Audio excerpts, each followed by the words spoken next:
Good morning students. BA first year के जो बच्चे प्रमोट होकर बीए पार्ट सेकेंड ईयर में आ गए हैं, उनमें से इकोनॉमिक्स के स्टूडेंट्स के लिए आज यहाँ उनके फर्स्ट पेपर का पाठ्यक्रम डिस्कस किया जा रहा है। पाठ्यक्रम डिस्कस करना बहुत ही ज़्यादा ज़रूरी हो जाता है।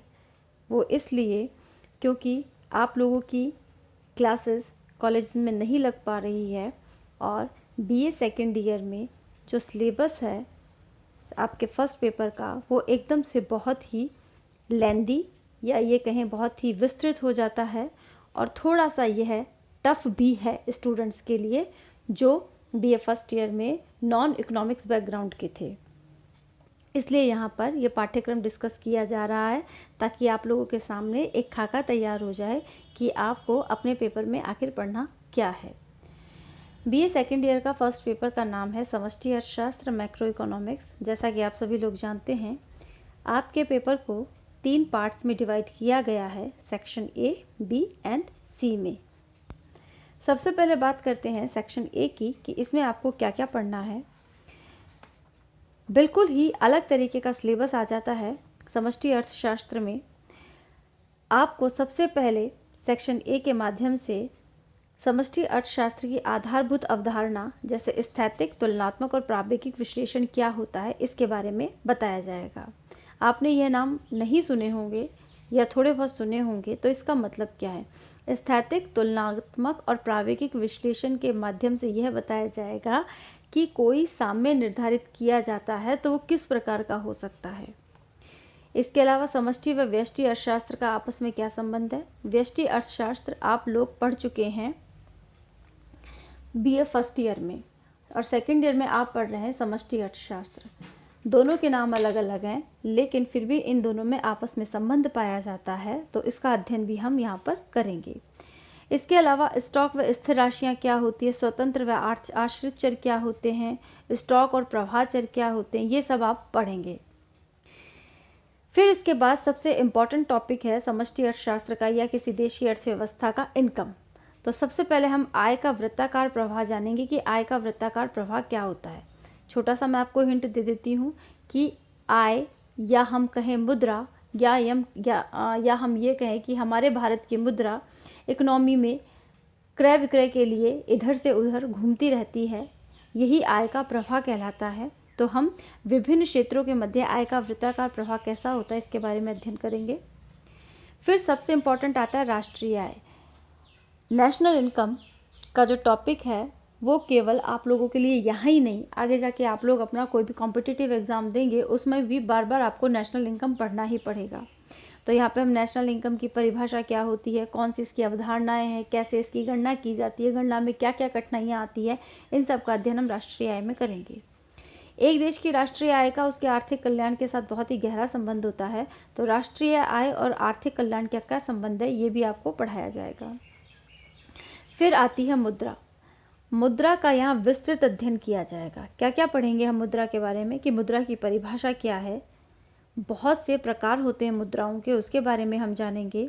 इसके अलावा मुद्रा के क्या क्या कार्य होते हैं वो हमें पढ़ना है। इसके अलावा मुद्रा की पूर्ति क्या है इसके बारे में हम पढ़ेंगे।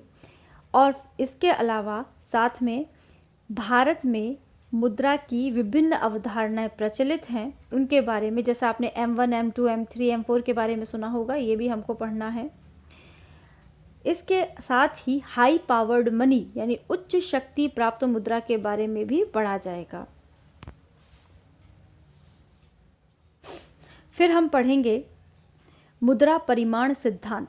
मुद्रा परिमाण सिद्धांत 2 दृष्टिकोणों से पढ़ेंगे। एक तो इरविंग फिशर नाम के अर्थशास्त्री ने दिया था मुद्रा परिमाण सिद्धांत, वो पढ़ा जाएगा। इसके अलावा कैम्ब्रिज विश्वविद्यालय के जो अर्थशास्त्रियों का समूह था जिसे कैम्ब्रियन अप्रोच कहा जाता है, वह भी हम पढ़ेंगे। मुद्रा का मूल्य और इसमें परिवर्तन, ये बहुत ही ज्वलंत मुद्दा है। मुद्रा का मूल्य और इसमें परिवर्तन के अंतर्गत हम मुद्रा स्फीति, मुद्रा अविस्फीति, मुद्रा निस्पंदन स्फीति इसके बारे में पढ़ेंगे। मुद्रा स्फीति यानी महंगाई, मुद्रा अविस्फीति यानी कि मंदी, जिसे हम सरल शब्दों में कह सकते हैं सस्ताई, लेकिन इसे मंदी कहना ज़्यादा बेहतर होगा। इस तरह हम सेक्शन ए में बहुत ही इम्पॉर्टेंट टॉपिक पढ़ेंगे। स्टूडेंट्स, ये टॉपिक थोड़े से टफ पढ़ते हैं इसलिए जब भी इन टॉपिक से रिलेटेड आपको मटेरियल उपलब्ध कराया जाए तो आप ध्यान से पढ़िएगा, समझदारी से पढ़िएगा, अवॉइड मत कीजिएगा। अब आते हैं हम सेक्शन बी पर। सेक्शन बी भी एक प्रारंभिक इकोनॉमिक्स के अर्थशास्त्री के लिए थोड़ा सा कठिन पड़ सकता है। यहाँ हम उत्पादन व रोजगार का प्रतिष्ठित सिद्धांत पढ़ेंगे, से का नियम पढ़ेंगे, उत्पादन व रोजगार का केन्जियन मॉडल पढ़ेंगे, समग्र मांग समग्र पूर्ति क्या होती है, उपभोग फलन क्या होता है, निवेश फलन क्या होता है, गुणक और त्वरक क्या है, व्यापार चक्र क्या है, इन सब के बारे में विस्तृत अध्ययन किया जाएगा। समय समय पर इन सभी टॉपिक से रिलेटेड ई कंटेंट आपको उपलब्ध करा दिया जाएगा, या तो वीडियो के माध्यम से या फिर पीडीएफ फाइल के माध्यम से। फिर स्टूडेंट्स आपका आता है सेक्शन सी। हालांकि यहाँ पर सेक्शन सी में मैंने केवल 4 ही टॉपिक लिखे हैं, लेकिन ये बहुत विस्तृत अध्ययन है।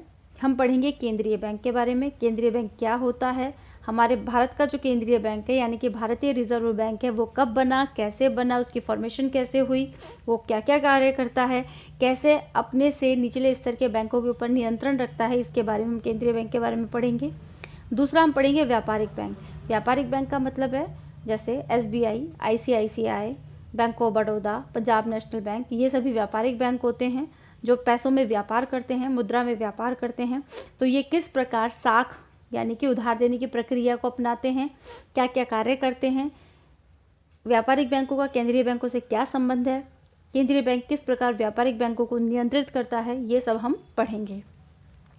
1991 के बाद में भारत में बैंकिंग क्षेत्र में बहुत से सुधार हुए हैं, इन सुधारों के बारे में हम पढ़ेंगे।